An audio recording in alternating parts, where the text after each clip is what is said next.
Hey guys, a very good evening.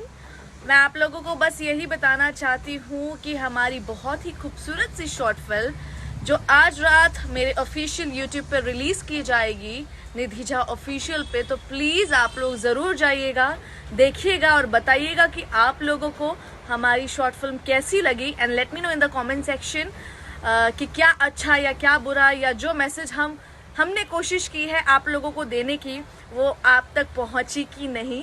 So please guys do watch आज रात 8 बजे निधि Jha official channel पर, और मुझे आप लोगों के रिव्यूज का इंतजार रहेगा। एंड जो लोगों ने मेरे चैनल को सब्सक्राइब नहीं किया प्लीज जाइए और सब्सक्राइब कीजिए और खूब सारा प्यार दीजिए।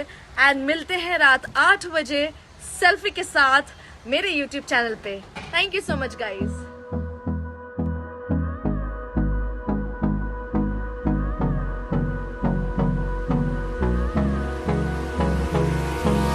Hold me close till I get out.